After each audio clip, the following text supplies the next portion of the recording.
Hello दोस्तों, जैसे आज 23 अप्रैल है, हम आपके सामने 23 अप्रैल के महत्वपूर्ण करंट अफेयर्स सामने लेके आए हैं। परिवर्तन जीएस क्लासेस में इस करंट अफेयर्स में आप सभी का स्वागत है। चैनल को लाइक कीजिए, शेयर कीजिए, सब्सक्राइब कीजिए। और चलिए आज का हम प्रथम क्वेश्चन करते हैं। किस स्पेस एजेंसी के द्वारा स्टारलिंक 6 मिशन के तहत 60 स्टारलिंक उपग्रह को अंतरिक्ष में छोड़ा जाएगा? जी हाँ, स्पेस एक्स, बी नासा, सी इसरो और डी यूरोपीय अंतरिक्ष एजेंसी। तो स्टारलिंक उपग्रह को जो छोड़ा जाए दोस्तों है स्पेस एक्स के द्वारा छोड़ा जाएगा।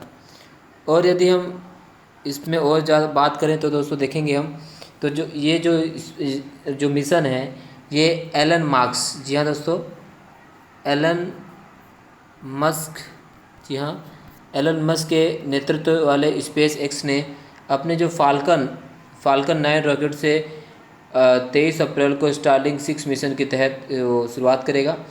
और इन उपग्रहों के जो अगले बेड़ों को लेकर अंतरिक्ष में जाने वाला है, ये जो स्पेस एक्स 6 स्टारलिंक मिशन है, 60 उपग्रहों को लेकर अंतरिक्ष में जाने वाला है।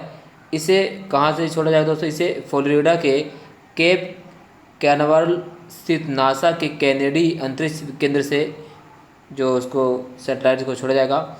जो कैनेडी अंतरिक्ष केंद्र दोस्तों काफ़ी ऐतिहासिक लॉन्च पैड है, और ये नासा के कैनेडी अंतरिक्ष केंद्र के ऐतिहासिक लॉन्च पैड 39A से छोड़ा जाएगा। ठीक दोस्तों, चलिए अगला। हाल ही में चर्चा में रहे यूनिफाइड पेमेंट इंटरफेस यूपीआई की शुरुआत कब की गई थी और इसका निर्माण किस संस्था द्वारा किया गया था? हमारे सामने विकल्प हैं भारतीय राष्ट्रीय भुगतान निगम, Airtel payments app, C Bharat payment app, D Paytm भुगतान लिमिटेड। तो दोस्तों इसका सही उत्तर है वो है भारतीय राष्ट्रीय भुगतान निगम, और 2016 में इसकी स्थापना की गई थी। और जो यूपीआई है दोस्तों, यूपीआई इंटरफेस की स्थापना किसने की थी? NPCI, national payment commission of India, भारतीय राष्ट्रीय भुगतान निगम द्वारा इसकी स्थापना की गई है। और भारतीय भुगतान निगम की जो स्थापना दोस्तों 2008 में की गई थी। ठीक है, 2008 में इसका जो एनपीसीआई का जो मुख्यालय है वो मुंबई में है। तो यूपीआई जो यूनिफाइड पेमेंट इंटरफेस कोड है वो काफ़ी महत्वपूर्ण भूमिका निभा रहा है। जब से ये चीज़ें आई हैं 2016 के बाद से लगातार ये अनुरूप रूप से जारी है। नोटबंदी के बाद लगातार पेमेंट्स ऐप हो गया, एयरटेल ऐप्स हो गया, तो बहुत सारी चीज़ें जो भुगतान के माध्यम से हमें भुगतान को सरल बनाती हैं, या एक प्रकार के जो है ये डिजिटल पेमेंट्स है, निपटान प्रणाली भी है, सेटलमेंट सिस्टम भी है, तो इस प्रकार संचालन काम करती है। अगला प्रश्न दोस्तों, हाल ही में CISR ने डेंगू के इलाज में प्रयोग की जाने वाली किस जड़ी बूटी का कोरोना वायरस के मरीजों पर क्लिनिकल ट्रायल देने की मंजूरी की घोषणा की है? हमारे सामने विकल्प है कुनैन पेड़ की छाल, हेमलता बेर के पेड़ की छाल, सी झाड़लता कोक्यूलस हिस रूट्स, और डी इनमें से कोई नहीं। तो इसका जो सही उत्तर दोस्तों वह है सी झाड़ूलता इसे बोलते हैं, और कोक्यूलस हिस रूट्स ये दोस्तों एक प्रकार का हिस रूट्स एक ट्रॉपिकल इन्वेसिव क्रीपर है, जिसका जो सामान्य नाम झाड़ूलता है। तो इसे पाताल गुड़ी भी बोलते हैं, इसको पाताल गुड़ी भी बोला जाता है। और ये भारत, पाकिस्तान और उष्णकटिबंधीय पौधा है, वहाँ पाया जाता है। इसकी जो लंबाई होती है बेल की 3 मीटर की लंबी है, जिसमें सफ़ेद पीले रंग के फूल पाए जाते हैं। ठीक है, अब इसे कोरोना वायरस के मरीजों के इस्तेमाल करने की बात की जा रही है। तो क्लिनिकल ट्रायल करने के बाद CISR ने घोषणा की है, मंजूरी मांगी है CISR ने। ठीक है दोस्तों, अगला प्रश्न। हाल ही में सरकार के द्वारा इन लर्निंग में योगदान देने के लिए किस राष्ट्रीय कार्यक्रम को शुरू किया गया है? विद्यादान, जो दोस्तों ये विद्यादान है। ठीक है, विद्यादान 2.0, विद्या ज्ञान 2.1, शिक्षा ज्ञान और घर बैठो पढ़ो ज्ञान। तो इसका जो सही उत्तर दोस्तों वह है ए विद्यादान 2.0। ठीक है दोस्तों, ये राइट आंसर है। तो जो विद्यादान 2.0 है ये एक प्रकार का अपने आप में दोस्तों योगदान करेगा विद्यालयों को डिजिटल कंटेंट जुटाने के लिए, है ना। ये एक प्रकार की पहल है, मानव संसाधन विकास मंत्रालय द्वारा पहल की गई है और ये एक राष्ट्रीय कार्यक्रम है जिसके तहत विभिन्न शिक्षाविदों और संगठनों के जो पाठ्यक्रम के अनुसार ई लर्निंग सामग्री विकसित करने और इसमें योगदान देने के लिए जोड़ा जाएगा। आप सभी बताइए कि कोरोना वायरस के तहत बहुत सारी चीज़ें बदल गई हैं, है ना। लॉकडाउन की वजह से विद्यार्थियों की पढ़ाई भी बर्बाद हो रही थी, इसलिए इसी प्रकार से मानव संसाधन विकास मंत्रालय द्वारा तरह तरह के कार्यक्रम, तरह तरह के शोध किया जिससे बच्चों की पढ़ाई बर्बाद ना हो और लगातार अनवरत रूप से जारी रहे। चलिए अगला प्रश्न देखते हैं दोस्तों। घरों में क्वारंटाइन नागरिकों की प्रभावी निगरानी और रियल टाइम मॉनिटरिंग से चर्चा में रहे ऐप का क्या नाम है? भीम ऐप, कोरोना निगरानी ऐप, संयम ऐप और आरोग्य सेतु ऐप। जो इसका दोस्तों इसका जो सही उत्तर वो है सी, संयम ऐप।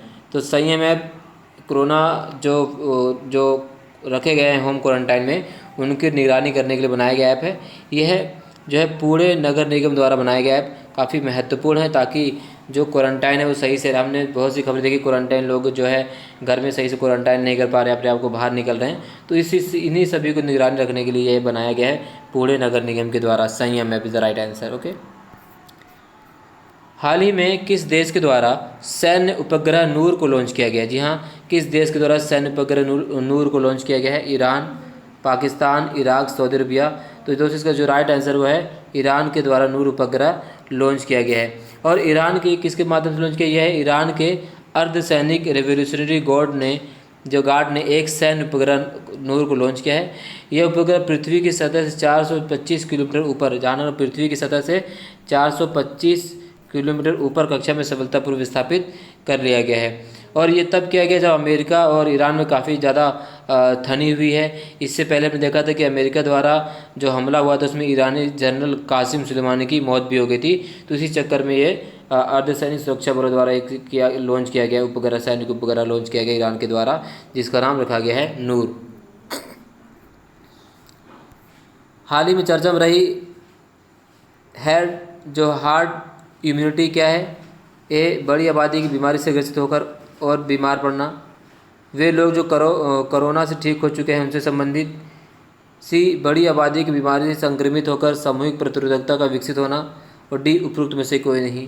तो जी हार्ड जो इम्यूनिटी है वो है सी, बड़ी आबादी का बीमारी से संक्रमित होकर सामूहिक प्रतिरोधकता का विकसित होना, क्योंकि रोग प्रतिरोधक जो बीमारी से उनके विकसित हो जाए इसे हार्ड इम्यूनिटी के नाम से जाना जाता है। देखिएगा 80% लोग इसी तरह से संबंधित है अभी जो आया है। अगला प्रश्न दोस्तों, प्रतिवर्ष पृथ्वी दिवस कब मनाया जाता है? 24 अप्रैल, 22 अप्रैल, 20 अप्रैल और 19 अप्रैल। तो अभी जो प्रतिवर्ष जो पृथ्वी दिवस कब मनाया जाता है दोस्तों वो है 22 अप्रैल द राइट आंसर। लेकिन इससे पहले दुनिया भर में हम देखेंगे तो पहले साल भर में 2 बार पृथ्वी दिवस मनाया जाता है, 2 बार। जहाँ एक 21 मार्च को मनाया जाता है, एक मनाया जाता है 22 अप्रैल को। और लेकिन क्या हुआ दोस्तों, क्या हुआ कि 1970 से जो है हर साल अब 22 अप्रैल को ही पृथ्वी दिवस मनाया जाने लगा। अब पृथ्वी दिवस मनाए जाने वाले जो विश्व पृथ्वी दिवस का जो सामाजिक तथा राजनीतिक महत्व है, और 21 मार्च को जो मनाए जाने वाले इस इंटरनेशनल अर्थ डे को जो है यूनाइटेड संयुक्त राष्ट्र संघ का समर्थन भी प्राप्त हो रखा है। किसको? 21 मार्च वाले को। लेकिन अब इसे 1970 से हर साल 22 अप्रैल को मनाया जाता है। और अब 21 मार्च को मनाए जाने का तो क्या निर्णय था कि इससे जो है ना उत्तरी गोलार्ध के वसंत तथा दक्षिणी गोलार्ध के पतझड़ के प्रतीक के रूप में मनाया जाता था। और दुनिया में अब जो है 22 अप्रैल को ही वर्ल्ड अर्थ डे मनाया जाने लगा है। और ये जो 22 अप्रैल देश जो डे है दोस्तों है, यह दिवस अमेरिकी सेनेटर जो हैं गेलार्ड नेल्सन के दिमाग की उपज है। और उन्होंने ही पर्यावरण से जागरूकता संबंधित ये बातें कही थी। और वास्तव में देखा जाए तो पृथ्वी का हमने बहुत ज़्यादा संशोधन को शरण किया है, बहुत ज़्यादा उससे लिया। तो हम एक दिन पृथ्वी दिवस मनाए जाने से कुछ नहीं फ़र्क पड़ने वाला। और वास्तव में सही बताऊं तो ये अगर ये न्यूज़ मीडिया चैनल पर नहीं आता तो आप सबको पता भी नहीं होता कि ये अर्थ डे होता है क्या, पृथ्वी दिवस होता है क्या है। चलिए 22 अप्रैल को मनाया जाता है, इससे पहले 2 बार मनाया जाता था। 1970 में हटा के एक ही बार कर दिया गया 22 अप्रैल को। अब अगला प्रश्न देखते हैं दोस्तों, हाल ही में किस वैश्विक कंपनी ने रिलायंस जियो लिमिटेड में 10% हिस्सेदारी खरीदने की घोषणा की है? गूगल, फेसबुक, अमेजोन और अलीबाबा। तो इसका जो सही उत्तर दोस्तों फेसबुक ने रिलायंस जियो लिमिटेड में 10% हिस्सेदारी खरीदने की घोषणा की है। अगला, इसराइल में पूर्णतः डिजिटल बैंक तैयार करने के कारण जो कार्यक्रम से भारत की सबसे बड़ी सॉफ्टवेयर कंपनी कौन रही है चर्चा में? टाटा कंसल्टेंसी सर्विसेज, रिलायंस जियो लिमिटेड, गेल इंडिया लिमिटेड और नैसकॉम लिमिटेड। तो इसका जो सही उत्तर दोस्तों है टाटा कंसल्टेंसी सर्विस। ठीक है, ये भारत की जो सबसे बड़ी सॉफ्टवेयर कंपनी है और ये इजराइल में पूर्णतः डिजिटल बैंक तैयार करने का हाल ही में चर्चा में रही है। तो दोस्तों आज के 10 महत्वपूर्ण करंट अफेयर आप समाप्त होते हैं। आप लोग चैनल को सब्सक्राइब कीजिए, लाइक कीजिए, बेल आइकन को दबा दीजिए और अपना सहयोग जारी रखिए, क्योंकि आप लोग पसंद करेंगे और हमें थोड़ा सा और भरोसा होगा और हम अच्छी और वीडियो लाएंगे। तब तक के लिए जय हिंद। अपने आप को सुरक्षित रखिए। Stay home, stay safe.